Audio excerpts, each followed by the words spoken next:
에바다 스프링 성경 이야기 27번째 복음 들고 산을 넘는 자들의 기쁨.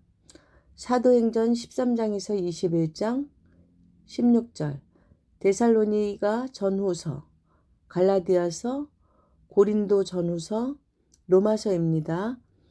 고린도 전서 13장 4절 7절 사랑은 오래 참고 사랑은 온유하며 모든 것을 참으며 모든 것을 믿으며 모든 것을 바라며 모든 것을 견디느니라. 아멘.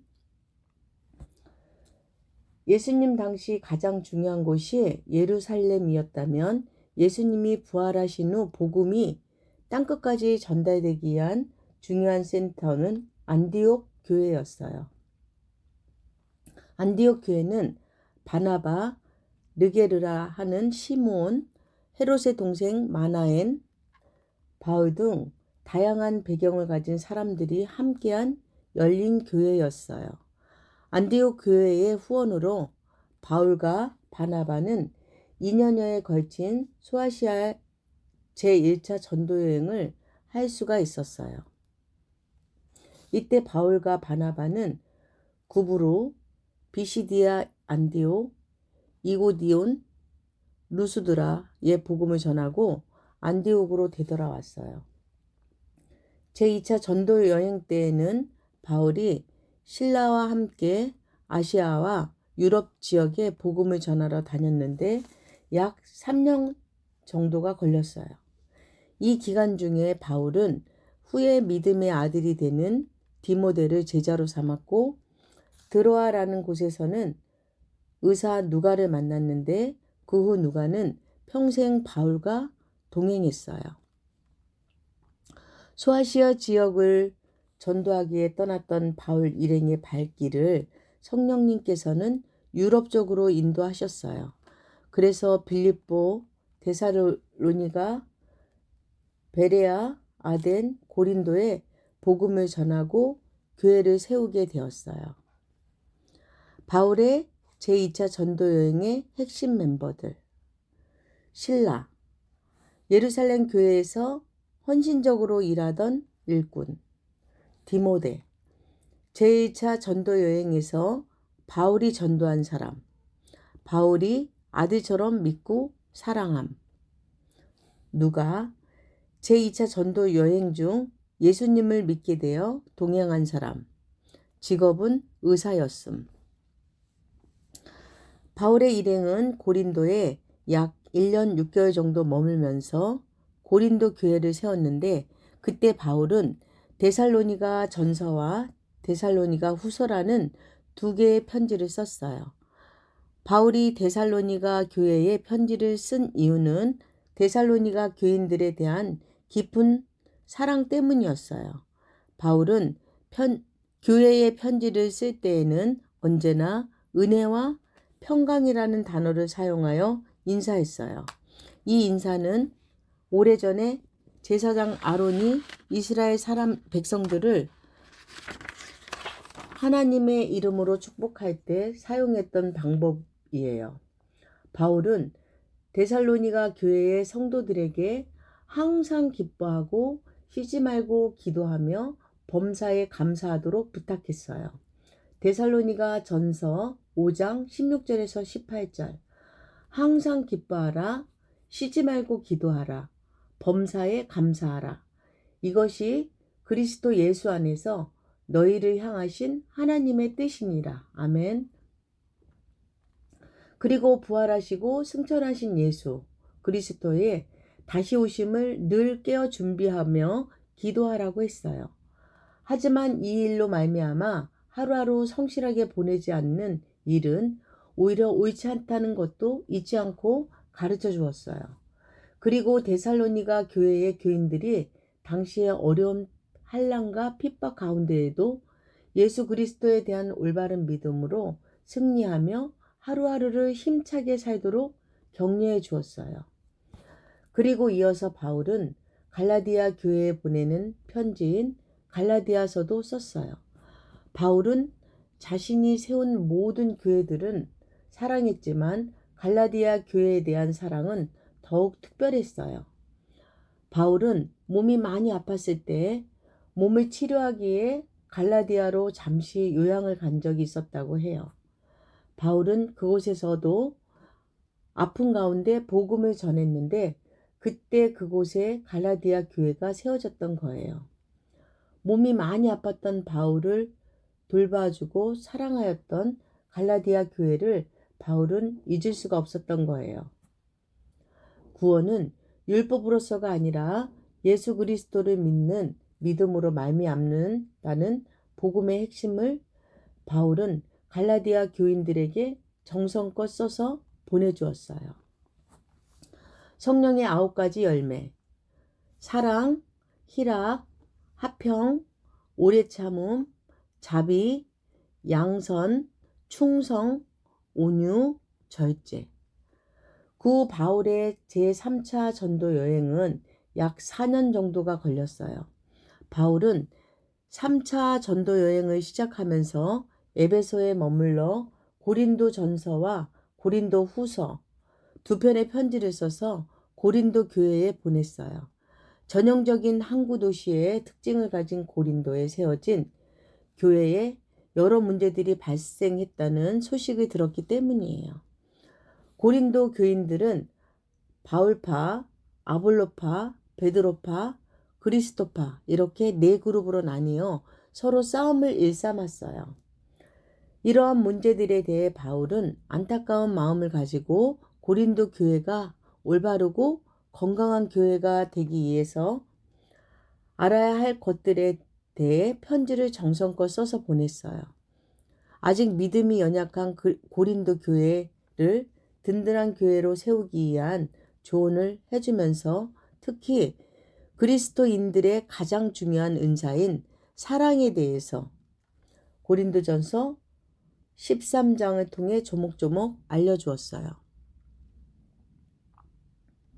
그리고 고린도 교회 안에 바울의 사도성에 대해 의심하는 사람들이 있다는 소식에 대해 바울은 속상한 마음을 내비쳤어요. 그래서 바울은 그동안 말하지 않았던 그의 사도로서의 많은 수고에 대해 설명도 했어요. 고린도 후서 11장 16절에서 33절까지 자세히 읽어보면 바울이 사도로서 얼마나 애쓰고 수고하며 고난 당했는지도 알 수 있을 거예요. 유대 사람들에게 마흔에서 하나를 뺀 매를 맞은 것이 5번이요. 채찍으로 맞은 것이 3번이요. 돌로 맞은 것이 1번이요. 파손을 당한 것이 3번이요. 밤낮 꼬박 하루를 망망 바다를 떠다녔습니다. 자주 여행하는 동안에는 강물의 위험과 강도의 위험과 동족의 위험과 이방 사람들의 위험과 도시의 위험과 강야의 위험과 바다의 위험과 거짓 형제의 위험을 당하였습니다. 수고와 고역에 시달리고 여러 번 밤을 지새우고 줄이고 목마르고 여러 번 굶고 추위에 떨며 헐벗었습니다. 그 밖에 겉은 제껴놓고서라도 모든 교회를 염려하는 염려가 날마다 내 마음을 누르고 있습니다. 고린도후서 11장 24절에서 28절. 고린도 교회가 세워진 고린도 지역은 바울 당시의 인구가 약 60만 명이나 되는 큰 도시였어요. 자유인이 20만 명, 노예들이 40만 명 정도였다고 해요. 아가야 지방의 수도였던 고린도는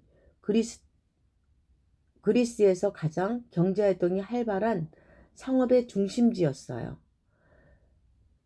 3차 전도여행 끝 무렵 바울은 고린도에 약 3개월 정도 머물렀어요. 그때 바울은 로마에 있는 그리스도인들을 위해 로마서를 썼어요. 그때까지 바울은 한 번도 로마에 가본 적이 없었지만 로마에 가려는 생각을 잊은 적이 없었어요. 당시의 세계의 수도였던 로마는 복음 전도자들로서는 항상 염두에 두어야 하는 중요한 곳이었거든요. 로마 교회에는 전쟁포로 이민 온 사람들, 장사하기 위해 로마에 온 많은 유대인들이 있었어요. 그들 중에 예수님을 믿는 사람들이 생겨났고 로마인이나 헬라인들 중에서도 예수님을 믿는 사람들이 생겨서 그곳에 교회가 세워졌던 거예요. 바울은 로마에 있는 성도들에게 예수 그리스도의 고난과 부활, 그리고 하나님의 사랑에 대해서 자세히 알려주고 싶었어요. 그리고 자신의 중요한 계획을 말했어요. 그것이 로마 교회의 후원을 받아 서바나, 오늘날 스페인로 가고 싶다는 내용이었어요. 바울은 항상 예수님의 이 땅에서의 마지막 부탁에 대해 기억하고 있었어요. 땅끝까지 복음을 전하라는 예수님의 명령이 바울의 삶의 목표였기 때문이에요. 그 당시 사람들의 지리지식으로는 서바나가 바로 땅끝 중 하나였어요. 바울이 서바나에 가고 싶었던 이유는 바로 예수님의 명령인 땅끝까지 복음을 전하기 위해서였어요. 이러한 바울의 마음이 우리 예수님을 얼마나 기쁘시게 했을까요? 바울은 안디옥 교회의 파송을 받아 이방인을 위한 전도자로 살았지만 바울은 예루살렘 교회에 대한 애정을 가지고 있었어요. 당시 예루살렘 교회는 어려운 형편 가운데 있어서 도움이 필요한 상황이었어요. 그래서 바울은 자기가 전도한 여러 교회에게 예루살렘 교회에 대한 헌금을 여러 번 부탁했어요. 특히 고린도 교회와 마가도냐 교회의 교인들에게는 예루살렘 교회를 위한 헌금에 대해 좀 더 간곡하게 부탁했어요. 바울의 부탁을 받은 여러 교회들은 예루살렘 교회를 위해 정성껏 헌금을 했어요. 그 후에 바울은 이 모아진 헌금을 가지고 예루살렘 교회를 방문하려 했어요. 그런데 바울의 전도 여행 기간 내내 바울을 괴롭혔던 유대의 율법주의자들은 이 기회에 바울을 죽이려고 했어요. 이 일로 바울은 로마 교회 성도들에게 기도를 부탁했어요. 첫 번째, 자신을 죽이고자 하는 유대인들로부터 피하여 모아진 헌금을 예루살렘 교회에 잘 전달하게 해달라는 것이었어요. 두 번째는 구제 헌금을 받은 예루살렘 교회 성도들의 마음이 상하지 않게 해달라는 것이었어요. 왜냐하면 누군가에게 도움을 받는다는 일은 어찌 보면 자존심이 상할 수도 있는 문제이기도 하니까요. 구제헌금을 모은 이방교회 성도들의 순수한 마음이 예루살렘 교회의 성도들에게 아름답게 잘 전달되어지기를 바라는 바울의 깊은 마음을 알 수 있어요. 바울은 이런 두 가지 기도 제목을 부탁하고 예루살렘으로 갔어요. 그래도 예루살렘에는 바울의 목숨을 노리고 있는 사람들이 있었어요. 그 사실을 알고 있던 에베소 교회의 사람들은 바울에게 예루살렘으로 가지 말라고 말했어요.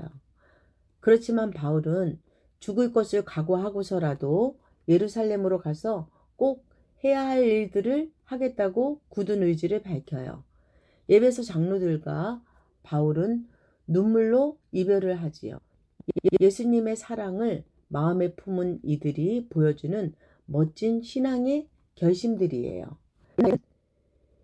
요즘처럼 여행할 때 이용할 수 있는 편리한 교통수단이나 숙박시설이 거의 없었어요. 그러니 2000년 전의 여행은 무척이나 힘들고 어려웠을 거예요. 바울의 전도 여행을 지도를 통해 뒤따라 가보면 그 먼 거리들에 너무나 놀랄 거예요. 예수 그리스도의 복음에 대한 뜨거운 열정이 없이는 흉내도 낼 수 없는 일이에요. 바울은 예수 그리스도께서 나를 사랑하셨고 당신들도 사랑하신다는 말씀을 전해주기에 복음 들고 산을 넘고 물을 건넜어요. 그 발길이 얼마나 아름다웠는지 몰라요. 바울은 우리 예수님께서 기이 여기시는 사람 중 하나일 거예요.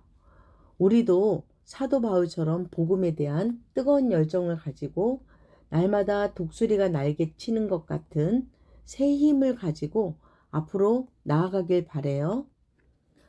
복음 들고 산을 넘는 자들의 발길, 아름답고도 아름답도다. 가장 큰 선물, 하나뿐인 아들을 우리를 위해 주신 하나님께서 나머지 모든 것을 선물로 주신다고 말씀하셨어요. 조건은 딱 하나예요. 하나님께서 그 아들 예수 그리스도를 바로 나를 위해 십자가에 내어 놓으셨다는 것을 믿는 거예요.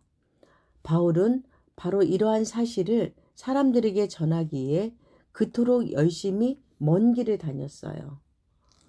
로마서 10장 9절에서 10절. 내가 만일 내 입으로 예수를 주로 시인하며 또 하나님께서 그를 죽은 자 가운데서 살리신 것을 내 마음에 믿으면 구원을 얻으리니 사람이 마음으로 믿어 의에 이르고 입으로 시인하여 구원에 이르느니라. 아멘. 오늘도 평강하고 평강하세요. 샬롬.